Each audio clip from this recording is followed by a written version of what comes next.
आज़ादी के अमृत महोत्सव के तहत द कम्युनिकेटर्स प्रस्तुत करते हैं पॉडकास्ट कहानियों की एक श्रृंखला। अगले 75 दिनों तक हम सुनेंगे 75 स्वतंत्रता सेनानियों की कहानी।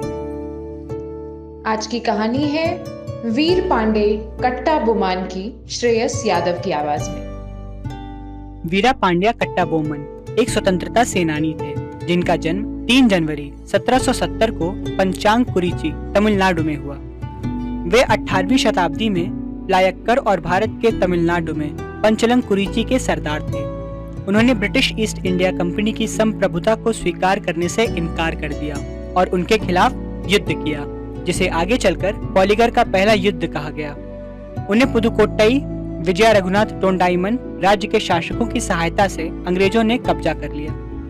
अंग्रेजों के साथ कट्टा बोमन के संघर्ष और उनके फलस्वरूप उनकी मृत्यु के कारणों को समझने के लिए 18वीं शताब्दी ईस्वी के दौरान तमिल क्षेत्र के राजनीतिक परिदृश्य पर एक नजर डालने की जरूरत है।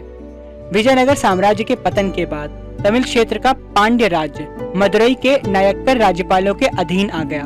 नायक्करों ने प्रशासनिक कार्य जैसे कर एकत्र करने, स्थानीय न्यायपालिका को चलाने और पलायम में सैनिकों को बनाए रखने के लिए पलायक्करों या युद्ध पॉलीगरों को नियुक्त किया। कर्नाटक युद्धों के बाद इस क्षेत्र का नियंत्रण आरकोट के नवाब के हाथों में चला गया, परंतु पॉलीगरों ने नवाब के अधिकार को मान्यता देने से इनकार कर दिया। हालात तब और मुश्किल हो गए जब नवाब ने अंग्रेजों से भारी मात्रा में धन लेना शुरू कर दिया। नवाब पर उधार चढ़ गया। नवाब ने अंग्रेजों को उधार ली हुई राशि के बदले में क्षेत्र से कर वसूलने का अधिकार ले लिया। इन्हीं परिस्थितियों में पॉलीगरों को अंग्रेजों के साथ संघर्ष करना पड़ा। पंचालंकुरिची के एक पॉलीगर वीरा पांड्या कट्टा बोमन ने ईस्ट इंडिया कंपनी को अपने कर का भुगतान करने से इनकार कर दिया। उन्होंने अंग्रेज कर अधिकारियों से मिलने से भी इनकार कर दिया और मांग की कि उनके क्षेत्र में लंबे समय से सूखे की स्थिति के कारण उनके करों को माफ कर दिया जाए। नतीजन मेजर जॉन बैनरमैन के नेतृत्व में एक सेना को कट्टा बोमन के निवास पंचालंकुरिची किले पर हमला करने के लिए भेजा गया। कट्टा बोमन ने अपने सैनिकों के साथ एक सशक्त लड़ाई लड़ी और इससे अंग्रेजों को भारी नुकसान हुआ। बैनरमैन ने तब पलायम कोट्टई से तोपों के रूप में अतिरिक्त लड़ाई का सामान मंगवाया। कट्टा बोमन ने महसूस किया कि किला भारी तोपों का सामना करने में असमक्ष है, इसलिए वे वहां से निकले और तिरुकलमपुर के जंगलों में शरण ली। कुछ समय तक अंग्रेजों से छिपने के बाद अंततः उन्हें पकड़ लिया गया।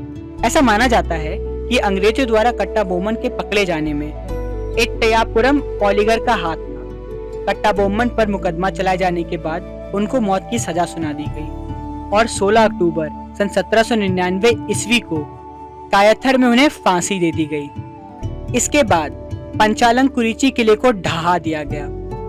कट्टा बोमन की फांसी के बारे में आंखों देखी जानकारी मेजर बैनरमैन के 8 पृष्ठ के एक लेख में मिलती है, जिसे फांसी के एक दिन बाद लिखा गया था। बैनरमैन ने बताया कि फांसी की ओर जाते समय कट्टा बोमन का व्यवहार उद्दंड और निर्भीक था। स्वतंत्रता के वीर सिपाही वीरा पांड्या कट्टा बोमन को देश का सलाम। तो दोस्तों, ये थी कहानियां देश के महान नायकों की। ऐसे ही और किस्सों और कहानियों को सुनने के लिए जुड़े रहिए द कम्युनिकेटर्स के साथ। जय हिंद, जय भारत।